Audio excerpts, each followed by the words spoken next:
next guest is the New York Times and internationally Yeah. best-selling author of the Queen and Crime series novels, The Silent Girls, The Names of Dead Girls, and Lie in Wait.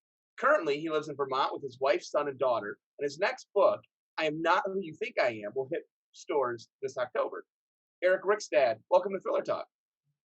Oh, thanks so much for having me. I really, really appreciate it. This is going to be fun.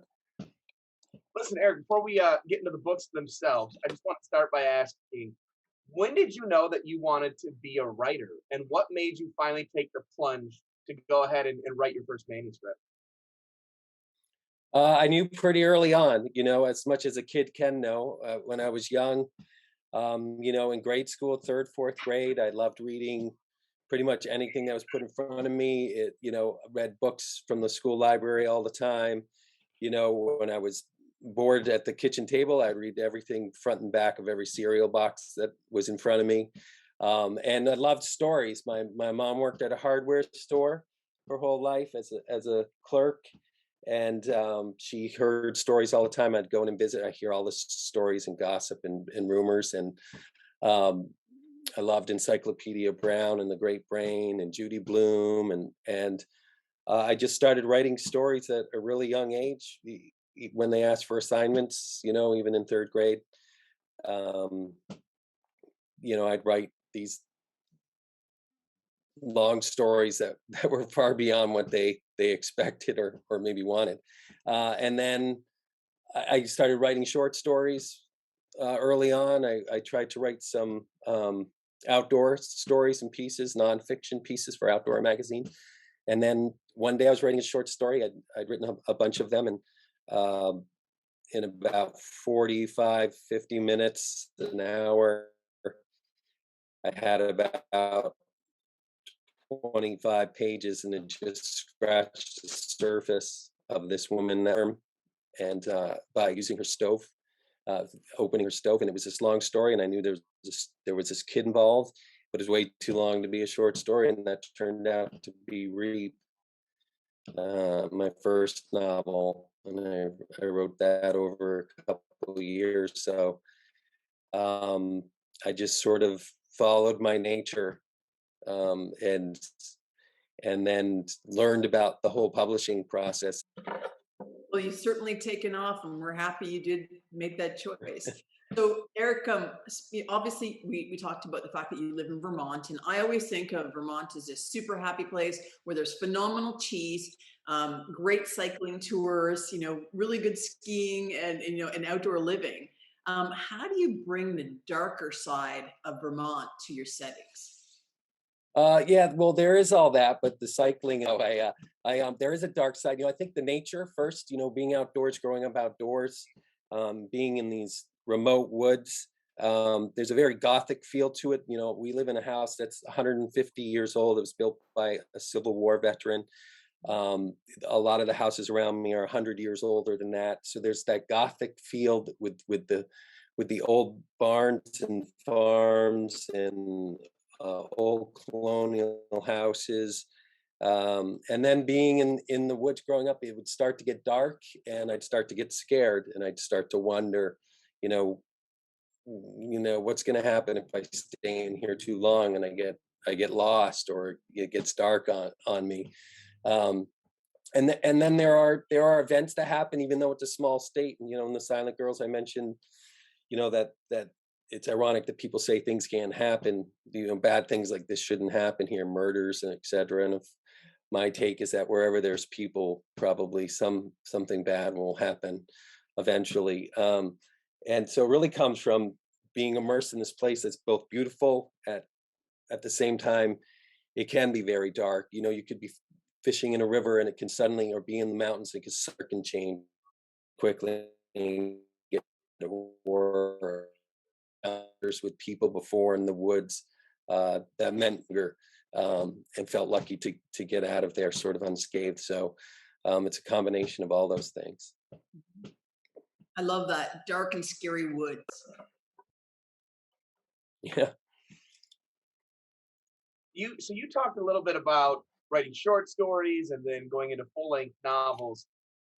What I wonder is, But what's your take on the different challenges between writing a short story or novel when you set out to do so? Yeah, short stories have always come to me in these quick bursts. They both start the same way for me, with an image, a strong image that I can't shake and need to write down, or a line. Um, the short stories come rather quickly usually, and then I work on them as much as I feel they need to be worked on, um, until they're finished. With the novels, I've um, there's a sense that I know it's a novel. The idea is big enough for a novel, and it's really, that those first images and first lines that really compel me to find out what's going on with this novel, with this story. I try to write each chapter as much as, line it. It's try to write each chapter as if it's a short story, as much as I possibly can, with a full arc in there, and sort of this. I love short stories and the ambiguity at the end of a lot of the best ones, a lot of ones that I like the most. This sort of ambiguity, and it's still, the tension hasn't quite let up. There's something else that's about to happen, and I like doing that with each chapter of the novel. So I try to attack the novel and just stay present in each moment and scene I'm writing in. I often feel like I'm I'm uh, I'm sort of eavesdropping in on my characters once I get going. That I'm just observing them, and I'm trying to write down what's happening as fast as I can, as I follow them through each place that they're in and each interaction they're in. Um, and then afterward, I'll go in and I'll add, and as suspenseful and as engaging as possible. That sounds terrific. So, by the way, I love the title, I'm Not Who You Think I Am. That was fantastic. So, before I dive into my question, can you just tell us how you thought of that? If you could kindly describe just where you came up for the concept of the title, which I think is a really brilliant one. Yeah, so that was one of the things we were just talking about. Two events inspired this novel. I had the beginning and I had the end. One was the beginning where this young boy walks in to find his father ending his life, and he witnesses this, and that happened to a friend of mine. Um, and then I knew there was a mansion burning at the end, and I knew somehow they were connected. Um, but the I am not who you think I am, when he witnesses his father do this to himself, shoot himself, basically. The boy finds a note at his father's feet, and that's sort of what I'm talking about when I'm saying, and I'm just an observer. I'm an eavesdropper on whatever is happening, sort of in my head.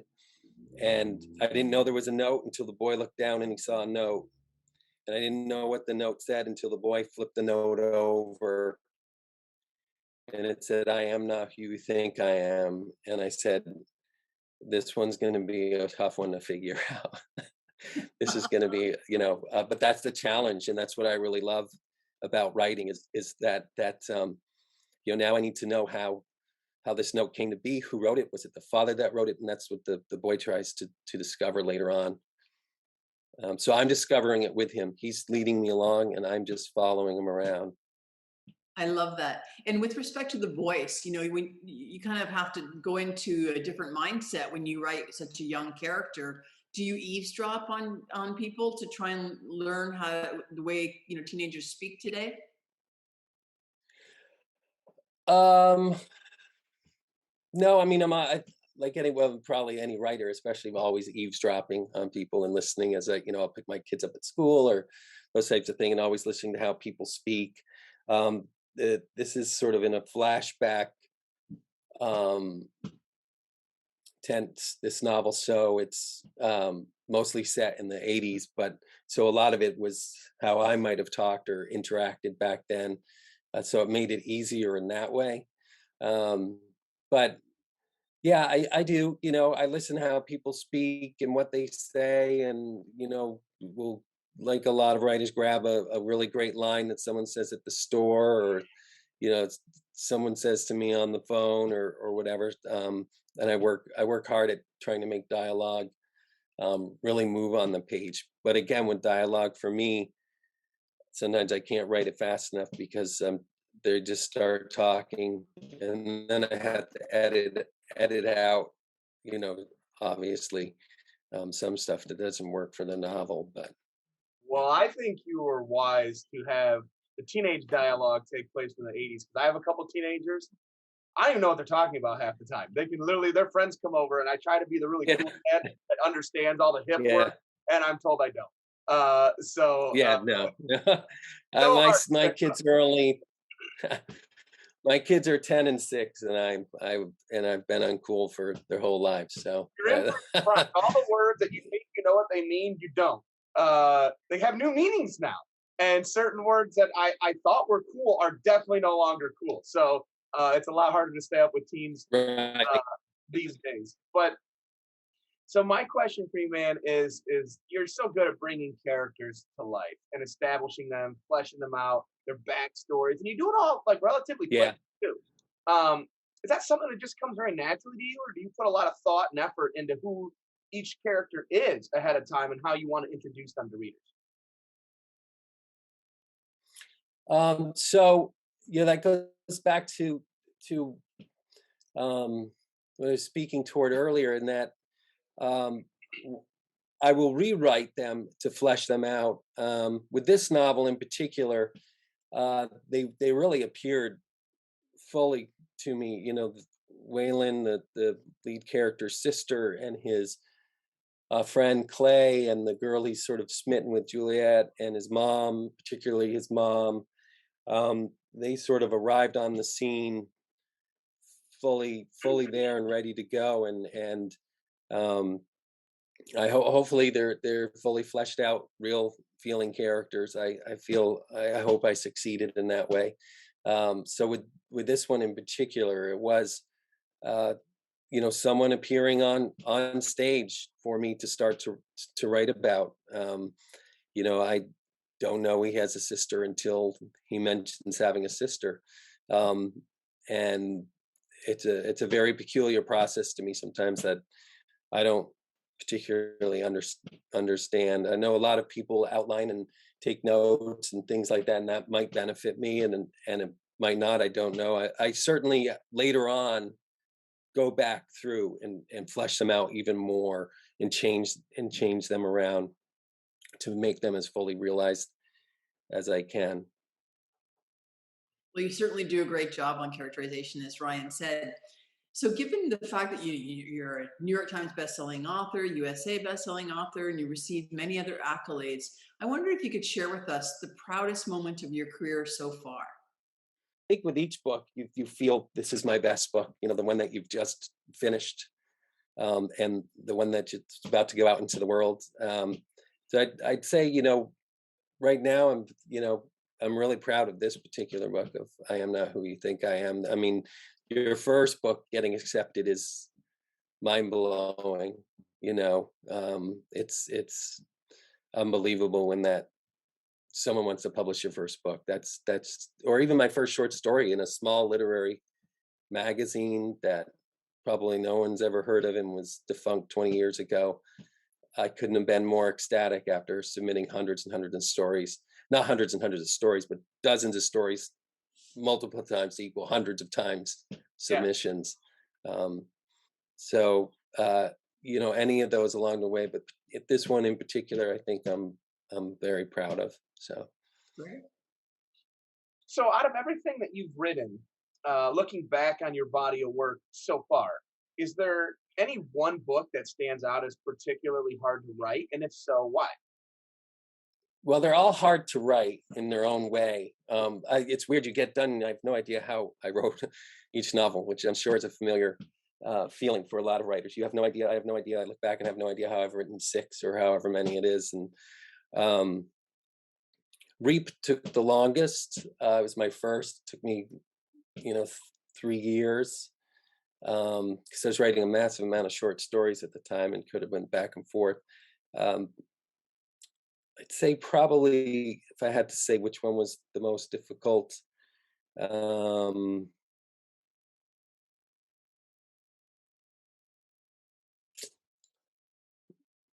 Lion Weight probably was the one that I had to work a lot of things through, that it didn't come quite as quickly or easily in a lot of ways. I'm thrilled to know that you're one of those rare writers who writes in longhand, and I'm assuming that's still your process. Yeah, it is. Yeah, Mhm. I write. Yeah. I've heard so much that there's a better connection, to the heart brain, kind of storytelling side of yourselves when you do write it out. What makes you choose this process? And do you transcribe your chapters afterwards to a computer? So I think, that's just the way I started was, scribbling stories down in notebooks. So I never sort of left that mode and it sort of chose me, but I do like that connection. There's something about the physicality of a pencil. A lot of people use pens. I use pencils in pretty much any kind of notebook I can get. Um, and I like the physicality of it, I like the sound of it, I like the tactile, feeling of it, and being able to scratch things out and make arrows and move, do all of those sorts of things. And yeah, there is a brain for me, some sort of connection that um, inspires and sparks the creativity in me. I can write much faster longhand in notebooks than I can when I'm trying to write. Sometimes I'll try to write, first draft, a first chapter, a chapter, first draft of chapter, and on my laptop, and um, it seems to slow down my process. Actually, I will go back and start to transpose before the whole novel's done, and in that way, when I do that, um, the I'll edit what I'm writing, edit what I'm typing in from the notebook through my brain into the thing. So um, it's sort of like a third draft by the time it's Sure. on my Word doc. So I will do, chapters or chunks at a time. But it's certainly when I've tried to do it on a Word doc, just straight raw first draft, and I get stuck, I know I can go right to the notebook, and all of a sudden it just, I don't know what it is, but for me it works. So And I you get to be able to travel with it too. I can take a notebook outside, I can take it anywhere, which is great. I can go out on my back deck, or I can go by the river, or sometimes with this one I went actually by Shirley Jackson, lived 10 minutes from here. I would go by and sort of be in this green space near her house where she wrote, The Lottery, and a lot of her novels, The Haunting of Hill House, and most of her books, most of her stories. and you know that they have waterproof writing boards now that they offer for people for the shower, because a lot of people get ideas for the shower. Oh, So right. that Yeah. could be a great investment for you. I could write a whole chapter in there. Get some get some downtime too from Exactly. Or if you're not worried about anything, falling into the river or yeah, whatever. yeah, yeah, that would be great. Yeah, to keep it dry, I could write in the rain. Exactly. So, Eric, as a successful author yourself, what one piece of advice would you give an aspiring author just setting out? Keep at it. Keep at it. Keep at it. Accept rejection. There's no clean arc to anyone's writing career. I've said sometimes I felt like at times that my own, career was like a bee trapped in a moving car. It's buzzing all around and everyone's trying to kill it. Um, and and That's a and you great. just keep at you just keep writing, and accept that rejections happen for everybody, and that the writing, in a lot of ways, and the joy it brings to you, and the challenge it brings you mentally and emotionally, and all the things that you love about it, um, are actually a separate act than publishing itself. And don't hang your hat on, you know we all want to be published, we all want to find as many readers as we can. That there's great joy and satisfaction, and it's part of what we all aspire to. um, but don't let one really um, wreak havoc on the other. Write as much as you can, and keep at it, and accept the rejection, and use the rejection to, whether it makes you angry or upset, but channel that, and use it as a challenge. It's been laid down. Okay, well, and look at your stuff objectively, and find good readers that understand what you're trying to write, so that they're helpful in the as much as they can be. Mhm. Have you ever tried to change your genre almost from feedback at all? No, no, I haven't. Mhm. Um, yeah, early on, I was at UVA for a couple years and got my MFA there, and it was small. There was only 7 of us in each of the 2-year um, classes, or whatever you would call them. And I found out pretty quickly that, I think when we were all first starting to do it, we take everyone's notes, and you try to rewrite something, address everything that everyone said, and oh, that'll be the magic wand, and that's not the case at all. So, um, but no, I've never tried to rewrite a genre, try a different genre or anything like that, based on input. Mhm.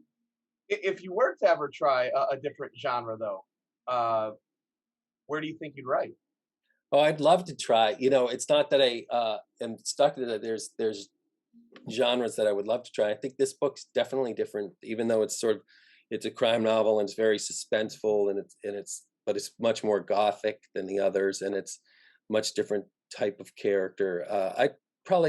I'd love speculative fiction. I love fiction that's just, off by a hair. Joyce Carol Oates, and there's so many great authors. Just sort of speculative. I don't think I could ever write, something sci-fi, even though I would love to, but I think something with a sort of a speculative bent would be a lot of fun, and some of my stuff sort of edges up to that in some places, but That's excellent. So before we wrap things up today, Eric, we'd love to hear what's next for you. Are you working on something now? yeah, I've finished up one that's about an FBI agent um, who is trying to solve a series of murders that have been happening across the country to families. And he's been asked to work with someone that he really doesn't want to work with, as someone who's a remote viewer, and he just has no belief in that, no faith in it whatsoever.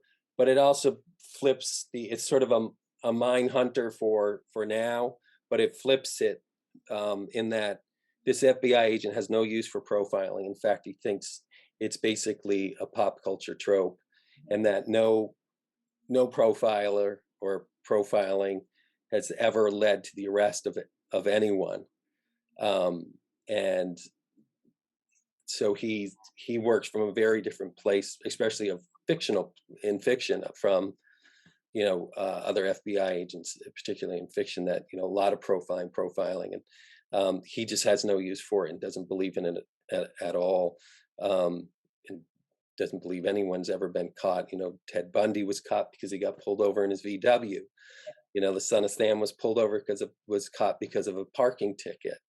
And it goes on, and none of these serial killers, in fact, have ever been caught through profiling. And so, the book and he kind of undermine that whole sort of pop culture trope. Sounds Now, fascinating.